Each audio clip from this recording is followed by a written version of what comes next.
Pour ne rater aucune de nos vidéos, n'oubliez pas de vous abonner et d'activer la cloche. Ça y est, Emmanuel Macron a replongé.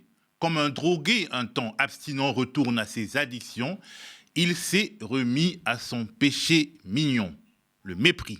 Et accessoirement, les fake news. En tournée à Marseille, il a encore fait le coup du travail qui se trouve à l'autre bout de la rue et de ces feignasses de Français qui ont la flemme de se bouger les fesses. Il répondait à la mère d'un demandeur d'emploi de 32 ans. Travaille dans quoi votre fils? Il est prêt à travailler serveur. Tout. Mais alors, il dit là, franchement, quand j'étais plus jeune, je disais de traverser la rue. Non, mais non, mais c'est vrai, c'est encore plus vrai aujourd'hui qu'hier. On descend ensemble, on fait le tour du port. Je serais surpris qu'il n'y ait pas un restaurant ou un café qui ne cherche pas. Le procédé rhétorique est particulièrement pervers. Dans quel secteur il veut travailler votre fils? Puisqu'elle répond tout, il sort la nouvelle arme fatale des détracteurs des demandeurs d'emploi, la restauration, la fameuse restauration qui peine à recruter pour des boulots précaires, aux salaires mal payés et aux horaires contraignants et qui, au lieu de rendre les conditions de travail plus attractives, entonne avec toute la bourgeoisie le refrain des jeunes qui veulent plus rien foutre. L'objectif de ce fameux argument passe-partout de la restauration est de faire oublier un fait têtu. Au premier trimestre 2023, il y avait 2,2 millions de chômeurs selon les chiffres du Bureau international du travail et 375 000 emplois vacants. Ce qui veut dire que même si tous les demandeurs d'emploi acceptaient demain matin d'accepter des boulots mal payés à 500 km de leur domicile, on serait très loin du fameux plein emploi en France.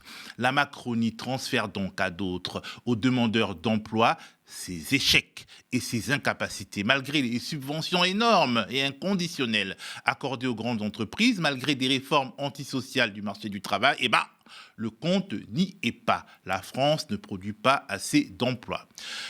Bien entendu, il y aura toujours les griots du pouvoir et les cohortes d'applaudisseurs. Au bout d'une enquête express sur le Vieux-Port, le quotidien La Provence nous affirme qu'il est allé sur place et qu'il y avait 13 et non 10 emplois disponibles dans les cafés et dans les restos.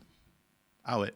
Déjà, cela ne veut rien dire. Ce n'est pas parce qu'un patron cherche des salariés qu'il prend tous les candidats qui se présentent à lui. Et dans des secteurs où le turnover est aussi élevé, l'emploi disponible relève plus du flux que du stock. Mais ce que je dis est déjà trop compliqué.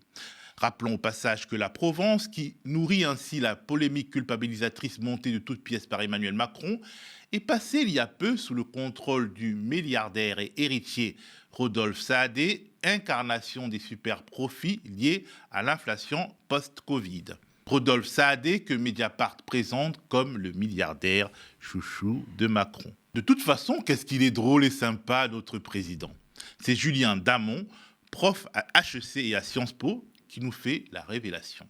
Je trouve que la manière dont il l'a dite là est tout à fait sympathique et fondée. Je vais m'expliquer. J'ai passé 6 minutes de ma vie à regarder les 6 minutes de discussion du président de la République avec cette dame et j'invite tout le monde à le faire. Pas pour devenir macroniste, mais pour d'abord se calmer par rapport aux petites phrases que l'on montre comme ça en épingle. Première chose, le président de la République a un brin d'humour puisqu'il dit, quand j'étais plus jeune, j'avais dit, il suffit de traverser la route ou traverser la rue. Ouais. C'est plutôt amusant. Et les gens qui étaient en face de lui, qui pour certains, j'imagine, étaient même très anti-macroniens, étaient plutôt souriants. Calmement, on a un président de la République qui, à mon avis, prend même trop de temps et presque même trop gentil à, sur ce cas-là, essayer de expliquer. C'était casse-gueule. Hein. Bon, rappelons que tout cela se dit sur le plateau de RMC, contrôlé par le milliardaire Patrick Drahi, comme BFM TV, que nos collègues d'Off Investigation appellent Télé Macron, tant les liens entre son directeur général Marc-Olivier Fogiel, Brigitte Macron et le pouvoir en général influencent la ligne éditoriale de la première chaîne d'info de France. Si on se posait la question, on a la réponse. Macron, qui ne faisait pas le malin au plus fort de la bataille des retraites, revient sur le devant de la scène avec ses petites phrases de mépris de classe dans un but rationnel. Faire le buzz et rallier ses troupes. Certes, les gens de peu qui plient sous le poids du chômage et du précariat se sentiront à raison et une fois de plus humiliés. Mais Macron rallie la bourgeoisie et la sous-bourgeoisie. Les grands patrons comme Saadé et Drahi, sur les médias desquels il peut compter et qu'il couvre de cadeaux, mais aussi les petits patrons, les artisans à qui sa politique ne profite pas, mais qui ne le savent pas. Macron mène également une sorte de guerre psychologique en tentant de lézarder le front des classes populaires, en déplaçant le débat sur le terrain des affects, de la mise en compétition, du faux bon sens, dans le style « Ben oui, tout irait mieux si Momo se bougeait un peu ». Emmanuel Macron est en freestyle à Marseille et fait son toutologue sur à peu près toutes les tribunes qui lui sont données. Par exemple, notre président est un grand criminologue spécialiste de la lutte contre la consommation des stupéfiants. À compter de la fin de l'été, une réforme va être prise par décret, pas simplement pour Marseille, là cette fois-ci je vous rassure c'est France entière, qui va nous permettre le paiement par carte bancaire ou en espèces immédiat et qui sera, donc ce décret sera publié, je le disais, début septembre. Les policiers et les gendarmes seront équipés de terminaux de paiement électronique pour procéder à ce paiement immédiat. Alors comme ça, les personnes qui sont insolvables avec un délai deviendront solvables sur le champ et même en espèces. Les flics, ils vont faire quoi? Les secouer un peu pour qu'ils crachent au bassinet? C'est pas la porte ouverte à la corruption que de donner l'autorisation aux policiers de faire des transactions en cash avec des justiciables? Mais non, notre président sait tout et voit tout, mieux que ses ministres de l'Intérieur et de la Justice.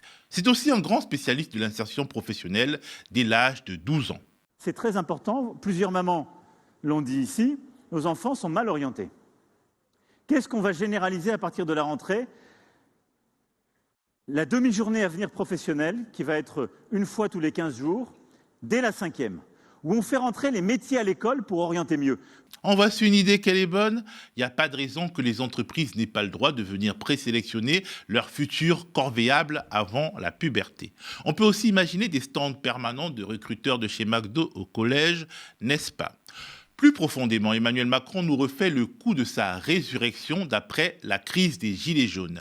Il marginalise sa première ministre, qu'il humilie régulièrement, mais aussi ses ministres qui ont l'air de marionnettes décoratives à côté de lui quand il prend ses airs inspirés et annonce des innovations révolutionnaires devant les caméras des chaînes de télévision. Il se donne un air sûr de lui pour montrer à ses adversaires qu'il ne craint rien. Il multiplie les sujets pour passer à autre chose et faire oublier hier la question du pouvoir d'achat, du RIC et de la démocratie directe, et aujourd'hui la problématique de l'allongement de l'âge du départ à la retraite et du déni démocratique. Parallèlement, il durcit les lois sécuritaires et de flicage, criminalise les activistes et les manifestants. Il utilise toutes les ressources néo-bonapartistes et autoritaires de la Ve République. Dans ce contexte, une seule question vaut la peine d'être posée. Jusqu'à quand ces provocations lui profiteront-elles ?